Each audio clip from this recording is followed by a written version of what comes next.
표준화시키기 위해서 모집공이라는 것은 뺄까?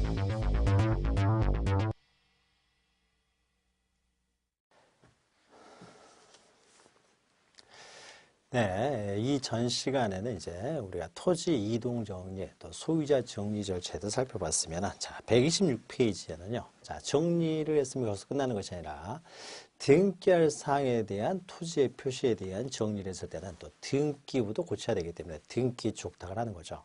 그래서 등기 촉탁을 하고 또 지적 정리가 됐다는 사실을 토지 소유자 등에게 이제 통지하는 절차, 두 절차가 있는 거죠.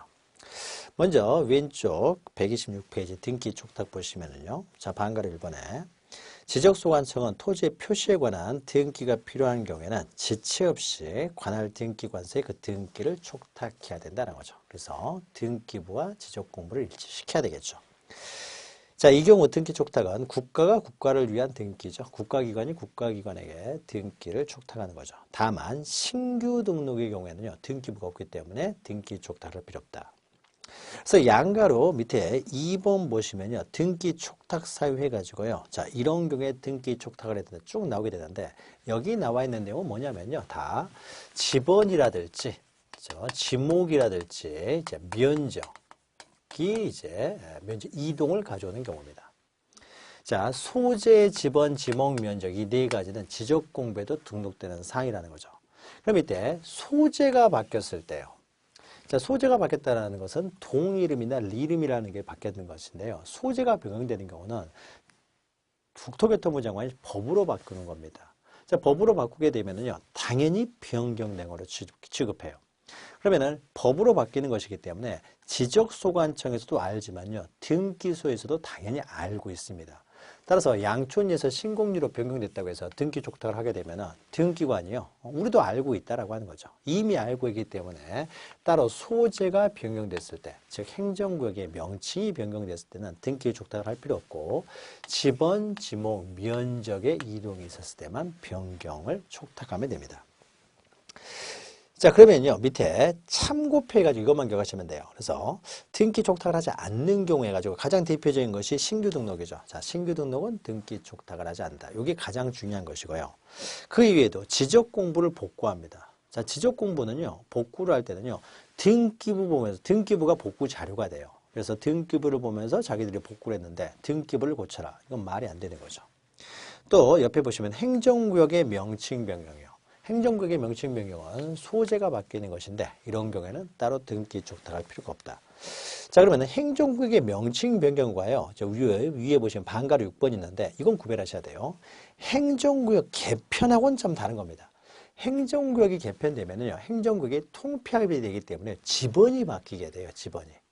그러니까 행정구역의 명칭 변경은 소재만 바뀌는 거예요. 동 이름, 리 이름만 바뀌었을 때는요. 등기 촉탁을 할 필요가 없지만 행정구역이 개편되는 경우는 동 이름, 리 이름도 바뀌면서요. 지번도 바뀌어버린다는 거죠.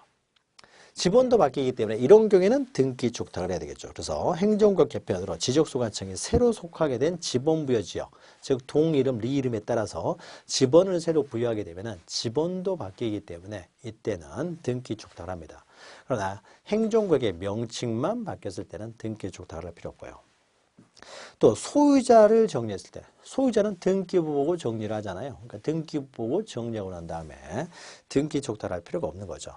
자, 그래서 그냥 신규 등록이 가장 중요한 것이고 또 하나는 행정구역의 명칭 변경은 따로 등기 촉탁을 할 필요가 없다. 그러나 행정구역 개편은 등기 촉탁을 해야 된다. 요거 구별해서 보시면 되는 거고요.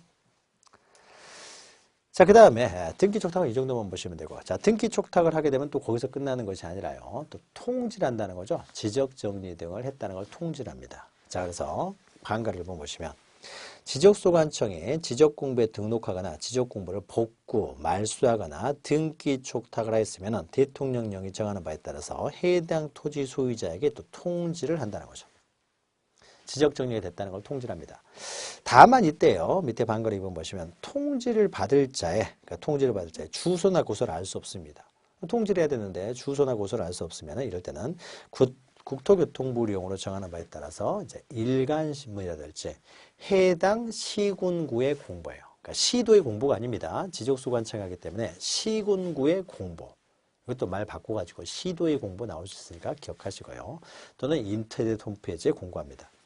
그럼 밑에 이제 통제 대상인데요. 자, 통제 대상이 쭉 나오게 되는데, 자, 밑에 또 참고표가 있습니다. 통지를 하지 않는 경우가 있는데요. 통지를 하지 않는 경우만 기억하시면 돼요. 그러면 통지하는 경우래요. 반가로 9번 보시면 등기 촉탁이요. 자, 등기 촉탁을 했을 경우는 등기 촉탁을 했다는 사실도 통지를 합니다. 요거 기억하시고 등기 촉탁을 했을 때는 통지를 해요. 근데 그 밑에요. 통지를 하지 않는 경우예요. 통지를 하지 않는 경우가 이제 세 가지가 있는데 먼저 이런 경우는 어떤 경우냐면요. 다 토지 소유자가 알고 있는 사유예요. 자, 토지 소유자가 이미 알고 있으니까 따로 통지할 필요 없겠죠. 그러니까 토지 소유자가 직접, 이 사람이 직접 신청을 한 경우입니다. 토지 소유자 신청에 의해서 지적 정리가 됐으면 토지 소유자가 직접 통지를 했기 때문에 신청을 했기 때문에 토지 소유자가 이미 알고 있습니다. 그러니까 이때는 통지해 줄 필요 없어요. 그럼 통지하는 경우는 어떤 경우냐면요. 토지 소유자가 직접 신청을 한 것이 아니라 직권으로 정리를 했을 때. 그러면 토지 소유자가 모르잖아요. 이럴 때 통지를 하는 겁니다. 그래서 위에 보시면 통지사항 보시면요. 반가리 1번에 뭐 직권으로 토지 이동 정지 이런 경우죠.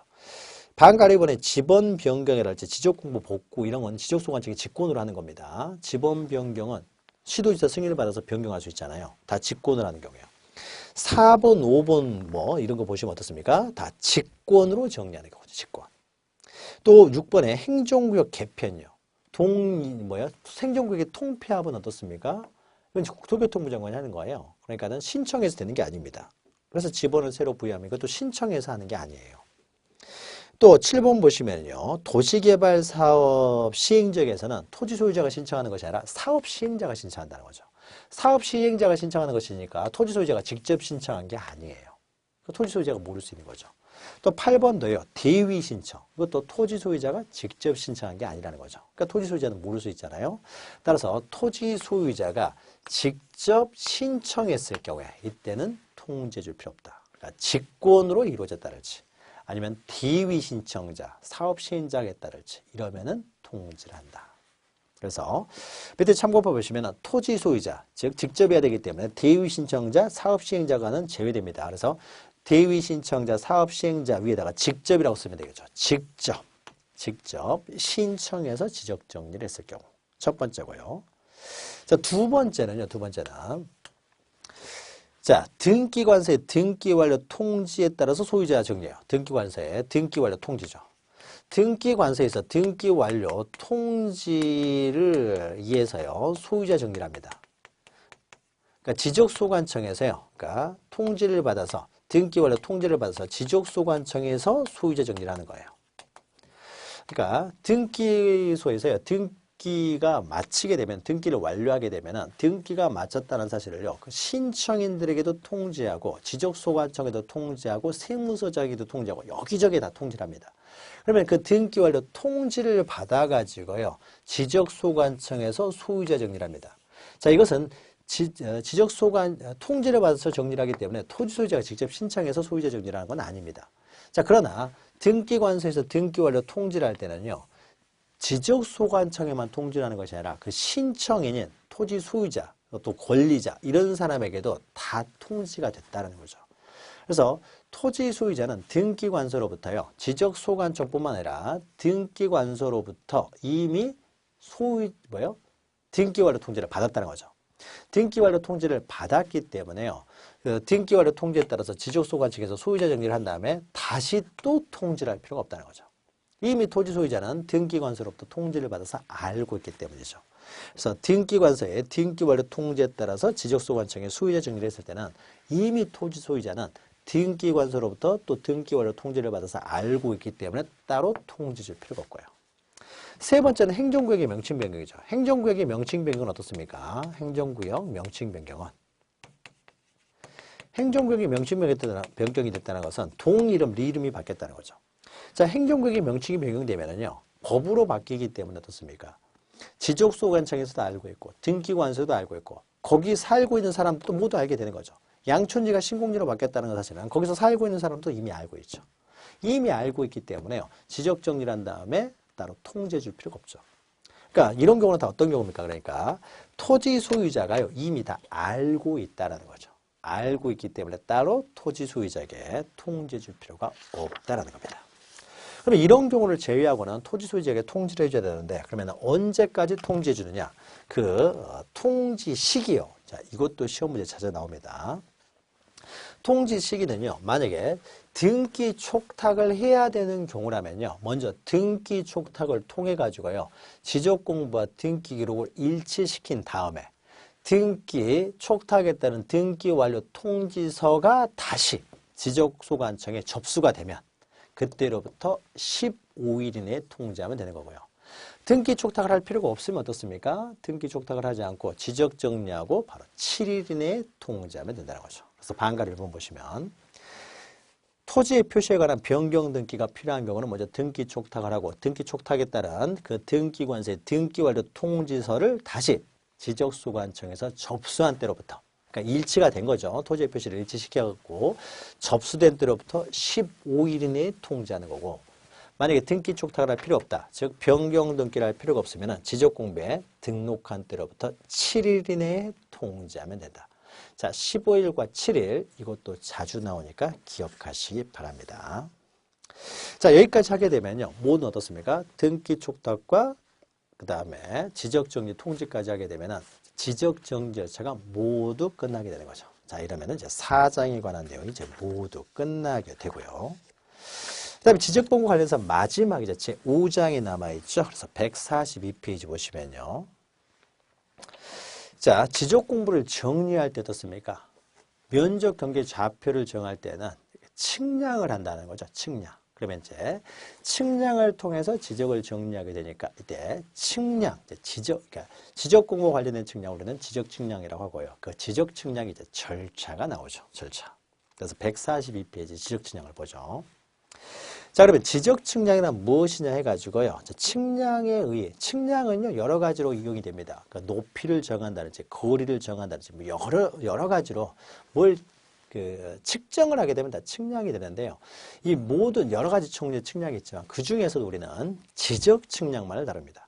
그러면 지적 측량이라는 것은 이 지적 공부와 관련된 측량.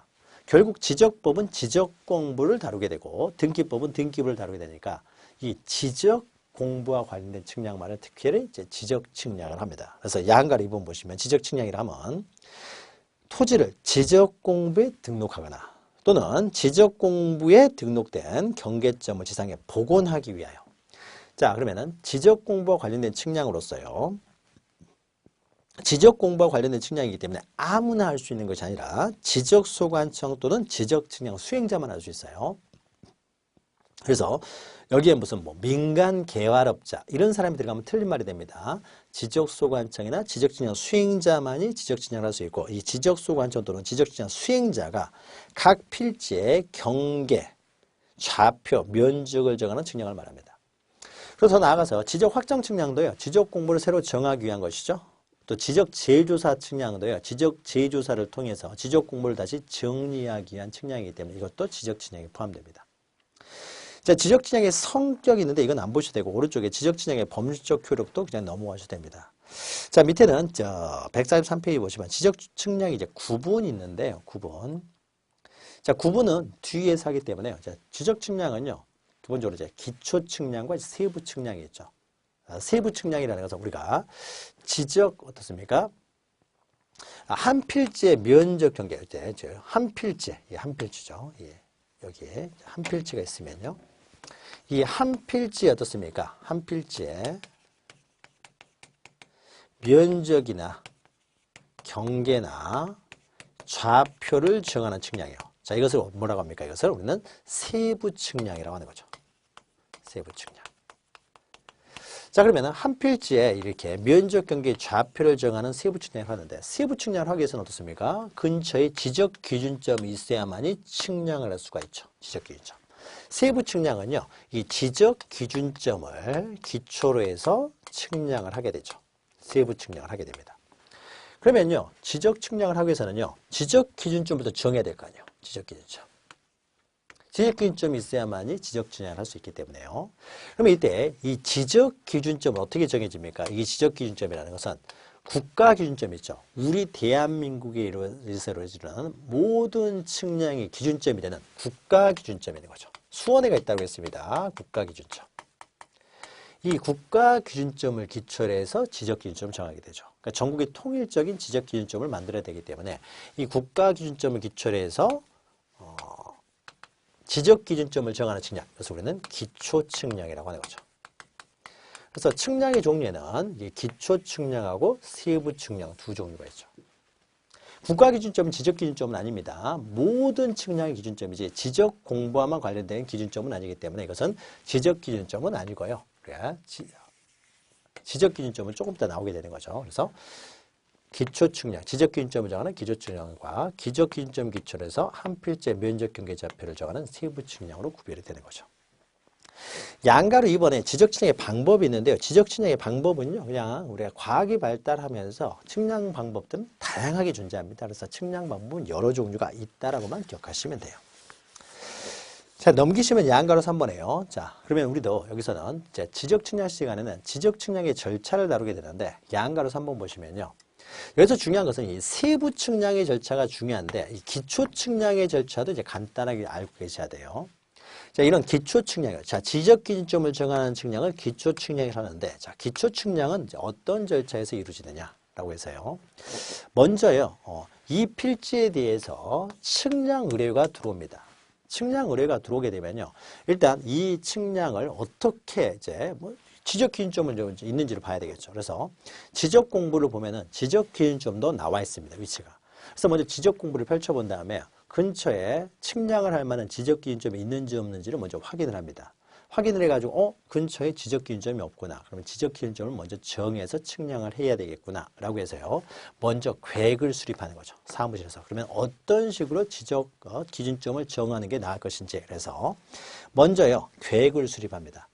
그 계획에 따라서 어떻습니까? 이제 준비를 한 다음에요. 현지 답사를 가는 거죠. 계획은 사무실에서 하고요. 그 다음에 준비한 다음에 현지 답사를 갑니다. 답사를 가가지고요. 지적 기준점으로 쓸만한 것들을 다 고릅니다. 이 고르는 걸 우리는 선점이라고 해요. 선점.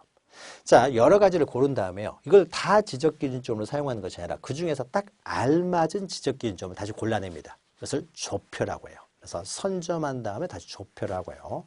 그래서 이것을 조표를 했습니다. 요것을 4개가 필요하면 되겠구나. 조표를 했습니다. 자, 조표를 한 다음에 어떻습니까? 그럼 여기에 대해 이제 좌표값을 구해야 되겠죠. 그래, 이 값을 알아야 우리가 이 값을 알 수가 있으니까요. 그래서 여기를 어떻습니까? 먼저 이제 관측을 하는 거죠. 관측. 그래서 상위, 이제 국가 기준점이랄지 상위 지적 기준점에 대해서 관측을 하고요. 관측을 한 다음에 계산을 해내는 거죠. 그래서 정확한 좌표값을 구한 다음에 그 다음에 성과를 결정하는 거죠. 성과표를 작성합니다. 좌표를 구한 다음에 성과표를 작성한다. 즉 관측하고 계산해서 성과표를 작성한다. 자, 그러면 정확히 어떻습니까? 이제 좌표를 구하게 된 거죠. 자, 이런 식으로 지적 기준점을 정하게 됩니다.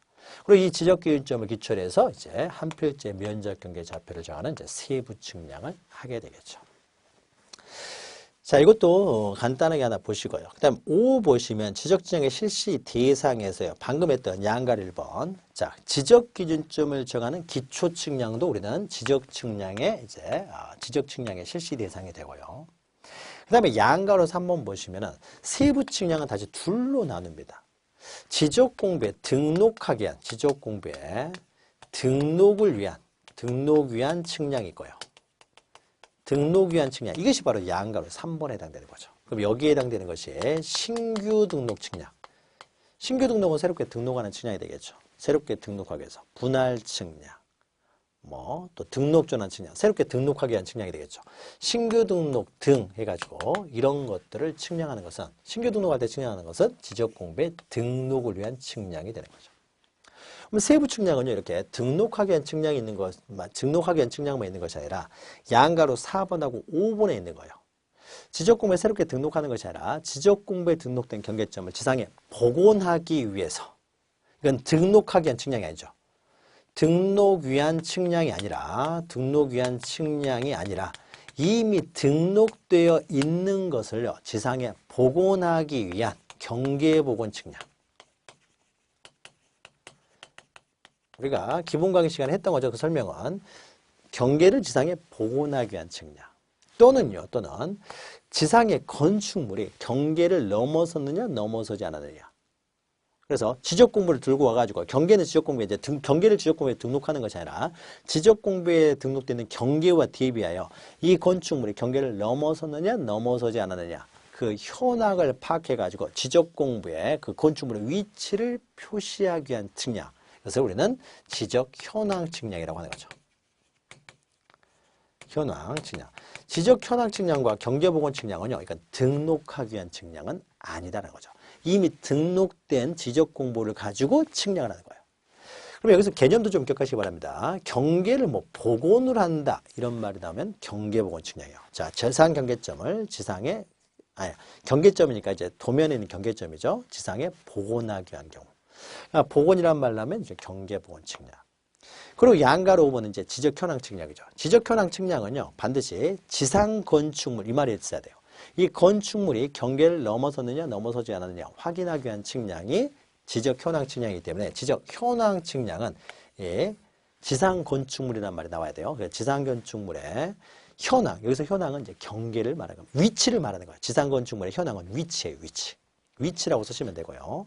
지상 건축물의 위치, 그 현황을 지적도 및 임야도에 등록된 경계와 대비하여 표시하는 데 필요한 경우. 그러니까 이 위치가 경계를 살짝 얼마나 넘었느냐 이걸 표시하기 위한 측량, 이것을 바로 지적 현황 측량이라고 하는 거죠. 이건 등록하기 위한 측량은 아닙니다. 그래서 세부 측량에는요, 이렇게 등록하기 위한 측량이 있고 등록을 위한 측량이 아닌 측량도 있다는 거죠. 이것도 이제 다 지적 측량이 됩니다. 지적 공부를 가지고, 이거는 지적 공부에 등록하기 위한 측량이고 이거는 지적 공부를 가지고 하는 측량이기 때문에 이것도 지적 측량에 포함이 됩니다. 자, 그 다음에 양가로 2번에는 뭡니까? 측량을 했으면요, 측량 수행자가 측량했다고 해서 그 측량 내용을 그대로 등록하는 것이 아니라요, 검사를 하는 거죠. 지적소관청에서 제대로 측량이 됐는지 검사라는 거죠. 자, 그럼 검사는요, 이 등록하기 위한 측량은 어떻습니까? 지적공부에 등록하기 전에 이제 검사라는 거죠. 그러면 이때 이 등록하기 위한 측량만 검사하는 것이 아니라 이 기초 측량이 잘못되면 이거 다 잘못됩니다. 그래서 기초 측량도요, 제대로 됐는지에 대해서 검사라는 거죠. 그래서 이 두 가지는 이제 검사를 하게 됩니다. 이건 검사 측량이라고 하는 거죠. 자, 그러나 이때요, 경계보건 측량이나 지적 현황 측량은 등록하기 위한 측량은 아니라는 거죠. 따라서 이 두 가지는 따로 검사를 하지 않는다는 거죠. 그래서 양가를 2번 보시면 지적 측량 성과를 검사하기 위해서 이제 검사 측량을 하게 되는데요. 맨 밑에 네 번째 줄을 보시면은요, 국토교통부용으로 정하는 측량에서 경계보건 측량 및 지적 현황 측량 이 두 가지는 검사를 받지 않는다는 거죠. 이것은 검사를 하지 않는다. 이것도 좀 기억하시면 됩니다. 자, 오른쪽 위에 보면요, 지적 측량의 실시 대상이 아닌 거. 자, 지적 공부를 재작성한다는 것은요, 이건 복구를 하는 게 아닙니다. 지적 공부가 멸실된 것이 아니라 지적 공부가 있는데요, 종이로 돼 있다 보니까 시간이 지나면 헐거워져요. 그러니까 그것을 그대로 옮겨 적는 것을 우리는 재작성이라고 합니다. 그대로 옮겨 적기만 하기 때문에 측량할 필요 없고요. 그 다음에 행정구역 명칭 변경, 지번 변경, 지목. 행정구역의 명칭 변경은 소재죠. 소재, 지번, 지목은 측량할 필요 없고. 아니죠. 면적 경계에 좌표 이동이 있음에도 불구하고 유일하게 측량을 하지 않는 것이 또 합병인 거죠. 합병은 측량하지 않는다.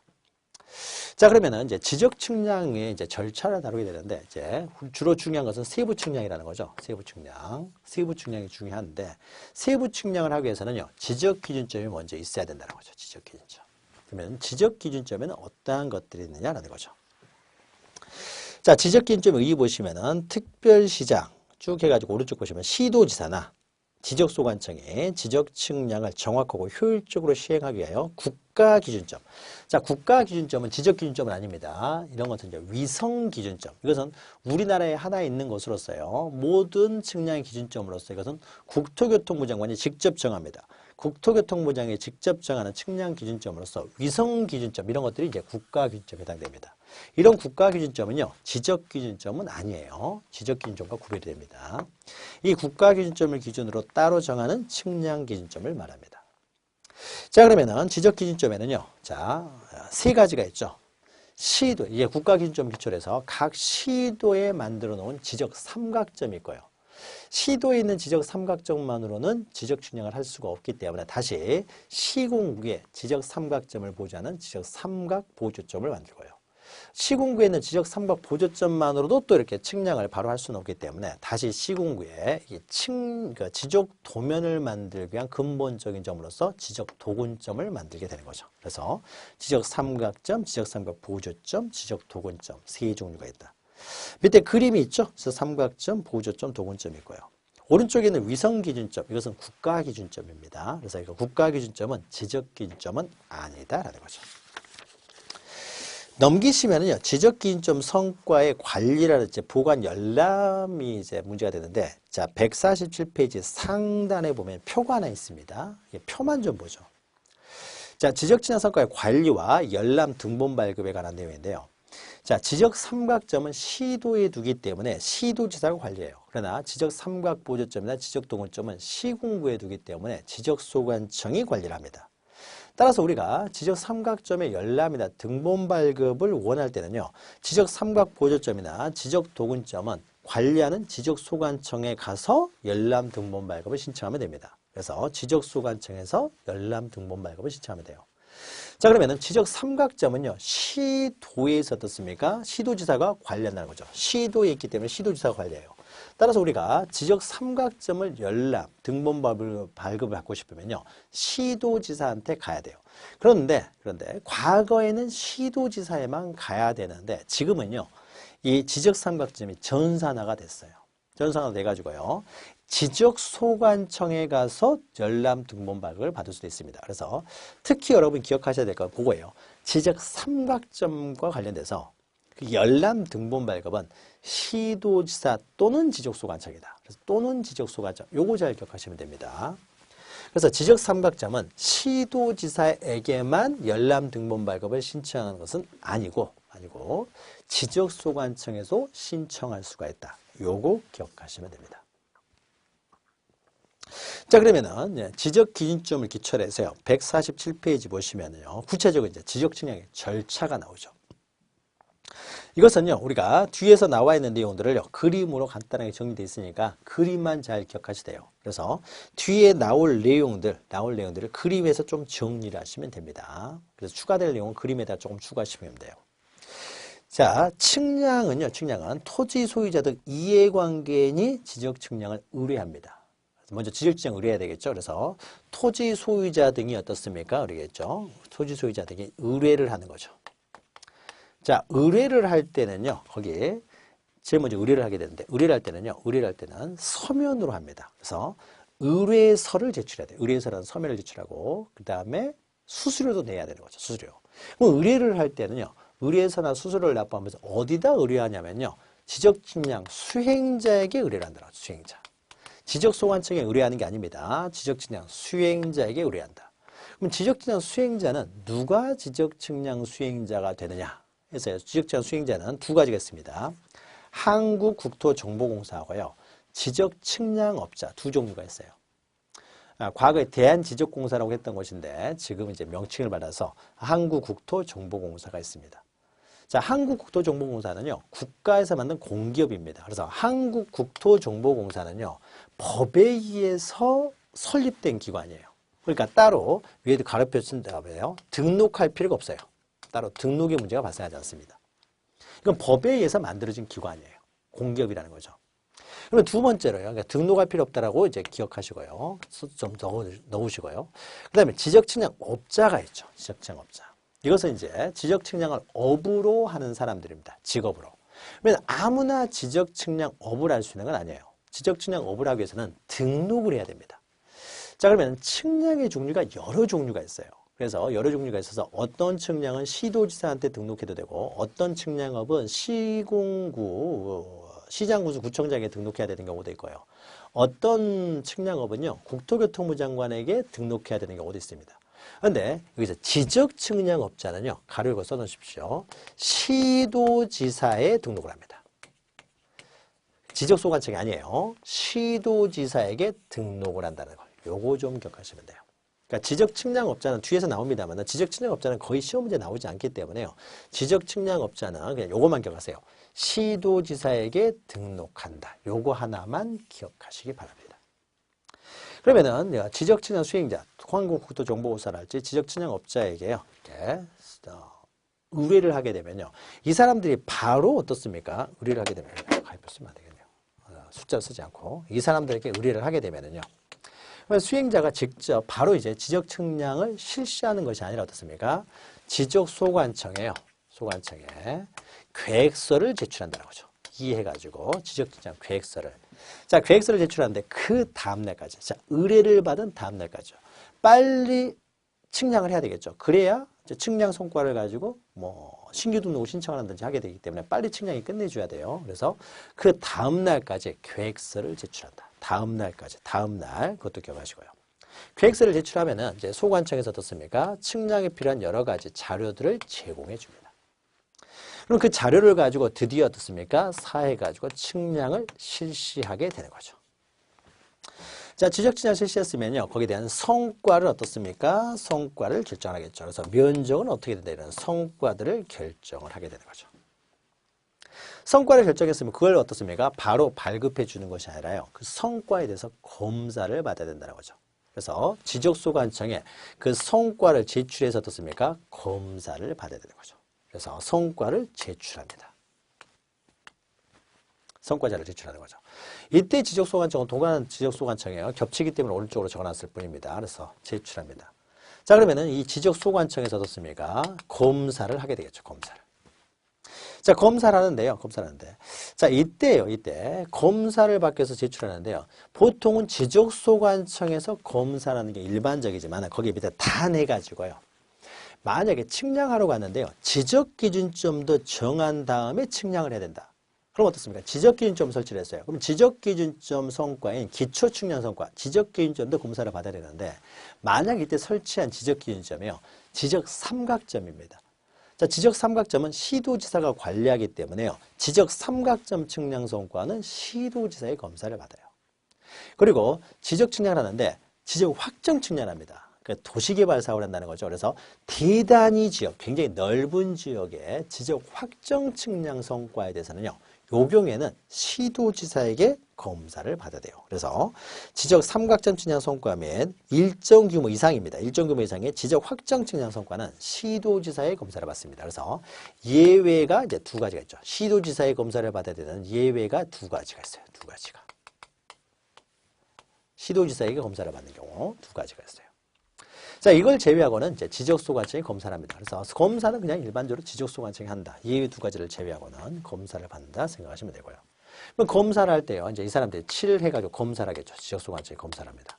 근데 검사를 하는데도 어떻습니까? 또 예외가 두 가지가 있죠. 지적 확정, 경계보건 측량이랑 지적 현황 측량 이 두 가지는 또 검사를 받지 않는다는 거죠. 밑에 보시면 검사를 하는데 경계보건 측량, 지적 현황 측량은 검사를 받지 않는다. 그러니까 검사와 관련돼서 예외가 두 개씩 있는 거죠. 소관청이 검사하는데 두 가지는 시도지사가. 또 소관청의 검사가 또 아예 받지 않는 것이 있어요. 경계보건 측량, 지적 현황 측량 두 가지는 검사를 받지 않는다는 거죠. 자, 검사가 다 끝났습니다. 검사가 끝났으면 어떻습니까? 지적 수행자에게 돼야 이제 발급을 해줘야 되겠죠. 측량 성과들을 발급을 해주는 거죠. 성과들을 검사 끝났으면 너희 잘했더라라고 해서 성과들을 발급합니다. 그러면 이렇게 검사를 받은 성과도만 어떻습니까? 의뢰인에게 발급을 해주는 거죠. 발급을 해주는 거죠. 그래서 수행자가 어떻습니까? 자기가 발급받은 성과도를 이제 수행자에게, 의뢰인에게 이제 발급을 해주는 거죠. 그러니까 의뢰를 했다가 마지막으로 이제 발급을 받게 되는 것이죠. 그럼 발급받은 내용을 보고 어떻습니까? 그러면 그 발급받은 측량 성과들을 보고 신규 등록 신청을 한다든지 또는 뭐 분할 신청을 한다든지 신청서를 작성하게 되겠죠. 자, 이러한 과정으로 이루어진다는 거 요거 잘 기억하시면 되고요. 다만 그림이 나타나 있지 않은 것은요. 149페이지 보시면은 측량 기간이죠. 그래서 기간만 좀 보시면 됩니다. 측량 기간 우리가 많이 했죠. 그래서 지적 측량 기간, 검사 기간에서요. 측량은요. 기본적으로 어떻습니까? 측량은 이제 세부 측량 기간이 있고요. 세부 측량하는 기간이 있습니다. 세부 측량은요. 측량 기간이 어떻게 됩니까? 측량 기간이 있고 또 검사 기간이 있겠죠. 검사 기간에 측량 검사 기간이 있습니다. 측량 기간은요. 세부 측량은요. 측량 기간은 무조건 5일로 정해져 있어요. 검사 기간은 4일로 정해져 있습니다. 이건 정해져 있고요. 다만 측량하러 갔는데 어떻습니까? 근처에 지적기준점이 없다는 거죠. 지적기준점이 없으면요. 기초측량을 먼저 하고 들어가야 되는 거죠. 기초측량. 기초측량은 이제 시간을 줘야 되겠죠. 그럼 기초측량 시간을 얼마를 줘야 되느냐? 이때는 기초측량 시간은 어떻습니까?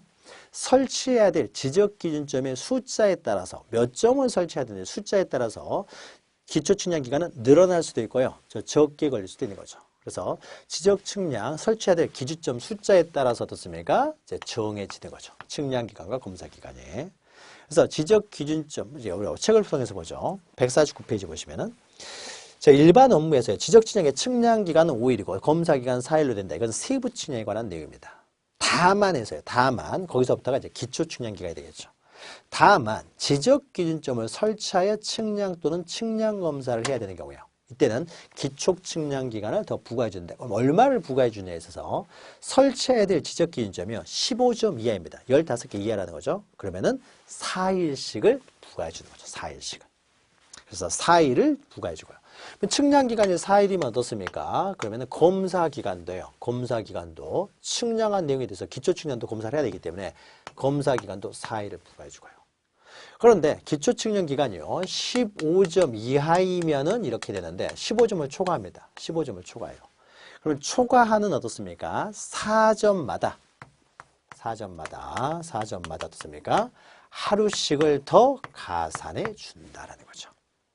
자, 그래서 만약에 15점 이하인 경우는 4일을, 15점을 초과하는 경우는 원래 줬던 4일에다가 15점을 초과하는 각 4점마다 하루씩을 더 가산해 준다라는 거죠. 자, 이런 식으로 해서 측량기간이 정해지고요. 다만 반가로 이번에요. 측량 의뢰인과 수행자 간에 합의하여 측량기간을 정했을 때요. 측량기간을. 그러면 그 기간 안에 측량을 해야 되는데 이때 전체 기간의 4분의 3은 측량기간, 4분의 1은 검사기간으로 한다는 거죠.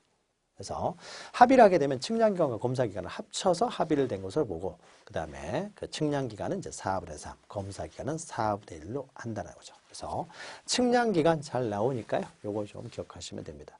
측량기간의 구체적인 계산 방법은 우리가 기초 강의를 할 때 했었고요. 기본 강의. 또 나중에 문제풀이 시간에 여러 가지 이제 측량기간 계산하는 예들을 나올 거예요. 그때 또 부가해서 이제 하도록 하겠습니다. 자, 이러면은 이제 지적 측량에 있어서 그 절차를 본 거죠. 지적 측량 절차. 밑에 있는 설명들은요, 우리가 방금 했던 그림을 그냥 설명해 놓은 것 뿐이니까요. 요것만 좀 보시면 되고요. 자, 다음에 넘기시면 150페이지 보시면은요. 자, 발급을 받았습니다. 소관청으로부터 수행자가 먼저 발급을 받고 그 다음에 의뢰인이 발급을 받는 거죠. 근데 발급받은 그 측량 성과에 대해서 불복을 할 수 있는 거죠. 이게 좀 잘못된 것 같아요. 자, 그러면은 발급받은 측량 성과에 대해서 이제 불복할 수 있는 제도를 두고 있죠. 불복하는 제도. 불복하는 제도로서 지적측량 적부 심사 제도가 있는 거죠. 그래서 이 측량을요, 의뢰했던 사람, 그러니까 토지 소유자나 아니면은 인접토지 소유자, 이해관계인이죠. 인접토지 소유자. 이해관계에도 의뢰를 할 수가 있잖아요. 이해관계. 의뢰했던 이해관계. 또는요, 의뢰했던 이해관계. 뭐 이런 사람이 되겠죠. 토지 소유자가 의뢰를 할 수 있습니다. 토지 소유자가 의뢰를 했는데 토지 소유자는 만족을 받았는데 인접토지 소유자가 또 이제 불만이 생길 수도 있는 거죠. 이런 사람. 또는 지적소관청에서의 측량 성과를 먼저 성과도로 발급해 주는 사람은 측량 수행자가 되겠죠. 수행자가 열심히 했는데 너희 잘못됐다는 거죠. 그랬을 경우에는 지적소관청에서, 그러니까 지적소관청에서 어떻습니까? 발급을 애들한테 해줬다는 거죠. 발급을 해줬는데 그 발급받은 내용에 대해서요. 수행자가 불만이 있을 수도 있고 토지 소유자가 불만이 있을 수도 있고 인접토지 소유자가 불만이 있을 수도 있겠죠. 그럼 이 사람들이 어떻습니까? 이 사람들이 거기에 대한 측량 성과에 대해서 불복할 수 있는 기회를 주는데 이것이 바로 지적측량 적부심사제도죠. 그래서 150페이지 이것도 그림만 보시면 됩니다. 그림만. 여기서 날짜가 중요하다고 했죠. 자, 지적소관청에서 맨 밑에 그림 보시면 측량 성과도를 발급을 해줬어요. 그러면 수행자나 토지 소유자 이해관계냐 어떻습니까? 지적소관청에 발급해 준 것이기 때문에 지적소관청에 불복을 해봤자 의미가 없습니다. 그래서 지적소관청의 상급기관인 시도에는요, 이런 지적측량 적부심사에 대한 심의 의결을 하도록 하기 위해서 지방지적위원회를 둔다는 거죠. 지방지적위원회는 그러니까 어떻습니까? 지방지적위원회는 지적소관청에 두는 것이 아니라 시도에 둡니다. 상급기관은 시도에 지방지적위원회를 둔다는 거죠. 그러면 이 지방지적위원회에 저 수행자나 토지소유자 이해관계는요. 지방지적위원회에 지적측량 적부심사를 청구할 수 있어요. 지적측량이 제대로 됐는지에 대한 적부심사를 청구할 수 있는데 지방지적위원회가 어디 있는 줄 압니까? 심사를 뭐 청구하고 싶어도 청구를 못해. 어디 있는지 모르니까.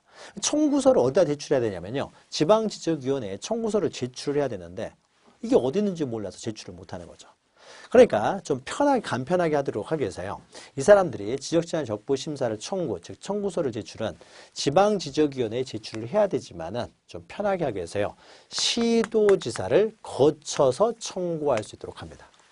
그래서 시도지사한테요. 청구서를 제출하면은 시도지사가 알아서 지방지적위원회에 어떻습니까? 송부를 한다는 거죠. 회부를 해준다는 거죠. 회부. 그래서 우리가 직접 지방지적위원회에 원래는 지방지적위원회에 청구서를 제출하면서 청구를 해야 되는데 시도지사를 거쳐서 청구할 수 있도록 해주고 있다는 거죠. 자, 그래서요. 시도지사를 거쳐서 지적측량 적부심사를 청구할 수가 있다는 거죠. 여기 1번이 되겠죠. 1번. 적부심사를 청구할 수 있습니다. 이때 왼쪽 보시면 기간제한은 없어요. 기간제한은 잘못했으면 언제든지 청구할 수 있습니다. 자, 그러면요. 오른쪽 보시면요. 지적위원회라고 있는데요. 지적위원회는 시도에 두는 지방지적위원회가 있고요. 여기에서요. 시도지사의 시도에 있는 지방지적위원회의 의결에 대해서 불복을 하고 싶으면 어떻습니까? 그때는 국토부에 있는 중앙지적위원회에 재심사를 청구할 수가 있게 되는데 이때도요. 중앙지적위원회가 어딘지 모르기 때문에 국토부 장관을 거쳐서 중앙지적위원회 재심사를 청구할 수 있다는 거죠. 그럼 이게 중앙지적위원회랄지 지방지적위원회를 우리는 지적위원회라고 하는데 이것만 기억하시면 돼요.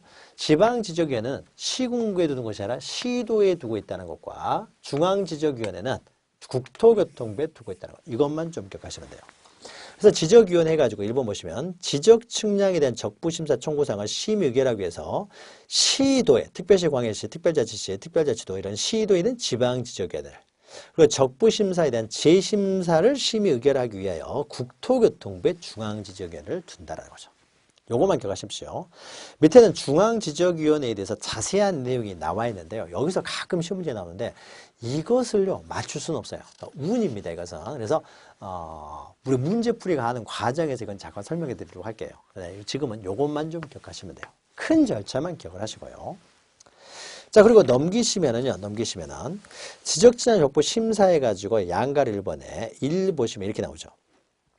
토지 소유자 이해관계인 지적재산 수행자는 지적재산 선고에 대한 다툼이 있는 경우에는 대통령령이 정하는 바에 따라서 관할 시도지사를 거쳐서 지방지적위원회에 지적측량 적부심사를 청구할 수 있다.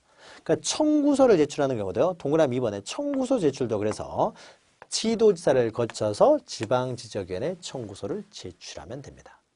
그러니까 여기다 제출해야 되는데 시도지사를 거쳐서 제출하면 된다는 거죠. 자, 그러면 다시요. 150페이지 그림만 좀 보죠. 그림. 자, 시도지사에게 제출하게 되면요. 시도지사는 어떻습니까? 예, 30일 이내에 회부를 합니다. 이거 중요해요. 이제 여기서 날짜가 중요합니다. 30일 이내에 회부를 한다는 거죠. 30일 이내에. 자, 회부를 받으면 지방지적위원회에서는요. 원칙적으로 60일 이내 여기서 심의 의결을 하게 되는데 심의 의결은요. 심의는 60일 이내에 심의 의결합니다. 60일. 부득이한 사유가 없으면 60일 이내에 심의 의결한다. 이 60일도 기억하셔야 돼요. 다만 부득이한 사유가 있으면 30일 범위 내에서 1차에 하나 연장할 수가 있는데 자, 그러니까 거꾸로 하면 부득이한 사유가 없으면 60일 내에 심의 의결해야 된다. 자, 심의 의결한 사항이 있으면요. 심의 의결되면 이제 송부를 합니다. 시도지사에게. 그럼 시도지사는요. 이 청구인에게요. 통지를 한다는 거죠. 청구인에게. 그럼 이때 청구인에게만 통지하는 것이 아니라 청구인 및이에요. 또는이 아닙니다. 및 이렇게 기억하시고요. 청구인은 만족을 하는데요. 토지 소유자가 청구를 했으면 청구인은 만족하는데 인접 토지 소유자가 불만이 있을 수도 있고 인접 토지 소유자가 청구를 했을 때는 토지 소유자가 불만이 있을 수도 있는 거죠. 그러면 그 불만 있는 사람이 다시 또 다툴 수 있는 기회를 주기 위해서요. 청구인에게만 통지하는 것이 아니라 이해관계인에게도 통지를 한다는 거죠. 그럼 이 통지는 언제까지 해야 되느냐? 7일 이내에 통지를 한다는 거죠. 7일 이내. 이것도 기억하시고요. 통지를 한다. 자, 그러면은 통지를 받은 사람이요. 여기에 대해서 또 불만이 있습니다. 이거는 도저히 마음에 안 든다. 그러면 이 사람은 어떻습니까? 재심사를 청구할 수 있는 거죠. 재심사.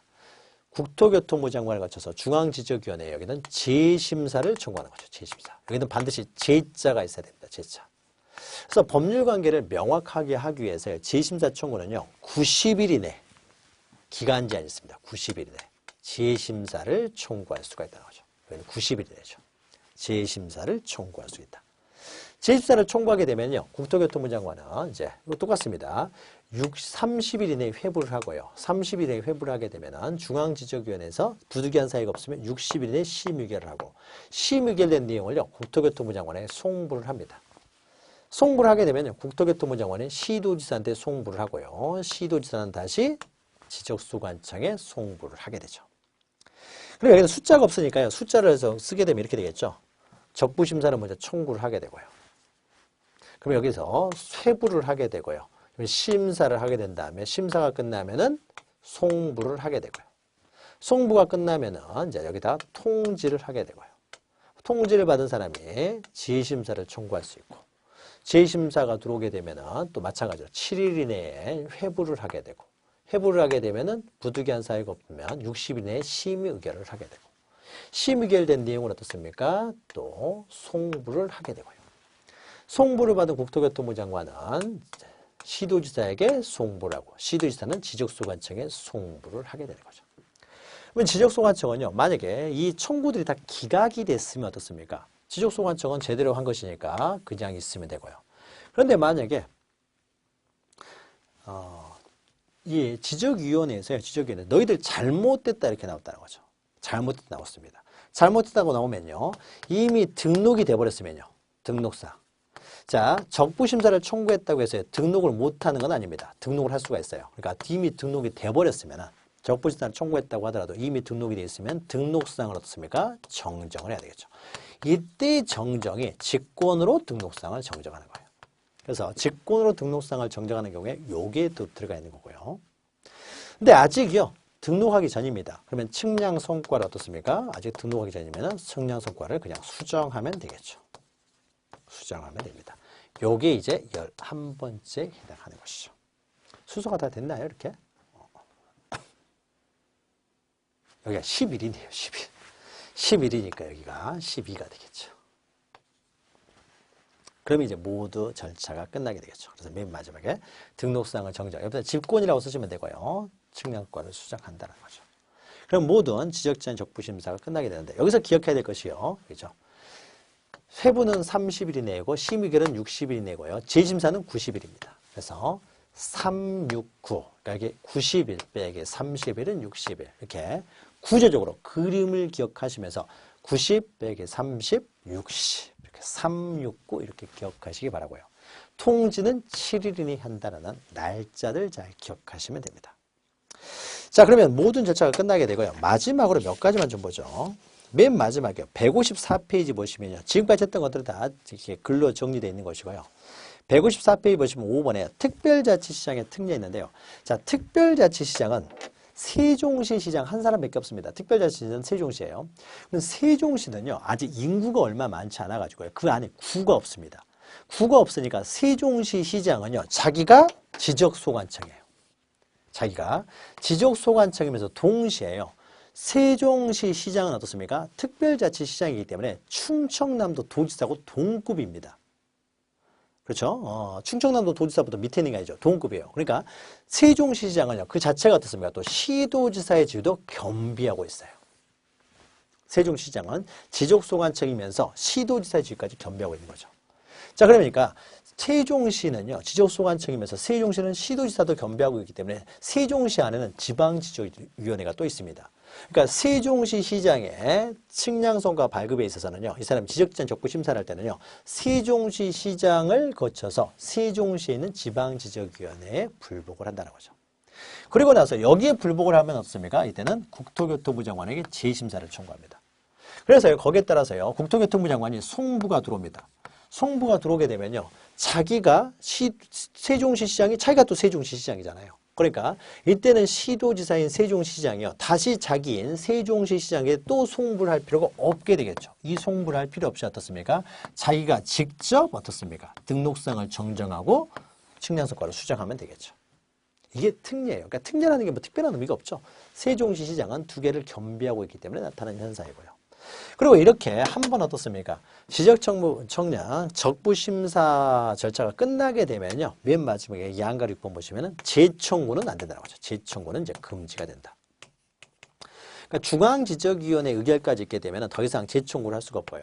지방지적위원회 의결이 있다고 하더라도 90일 내에 재심사를 하지 않으면요. 이제 확정이 됩니다. 확정이 됐기 때문에 더 이상 재청구를 할 수가 없고요. 그래서 재청구가 금지된다.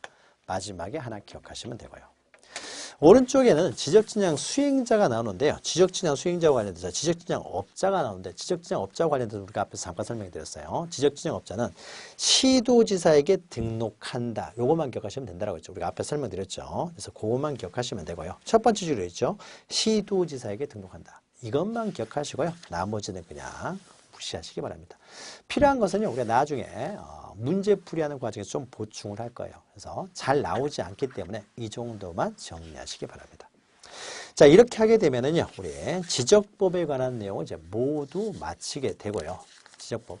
자, 지적법은요. 등기법보다는 좀 쉽습니다. 물론 지적법도 그냥 하다 보면 좀 쉬운 건 아니에요. 그러나 일단 등기법보다는 쉽기 때문에요. 지적법은 좀 넓게 꼼꼼하게 함으로써요. 적어도 12문제에서 10문제 이상은 맞을 수 있도록 해야 되겠죠.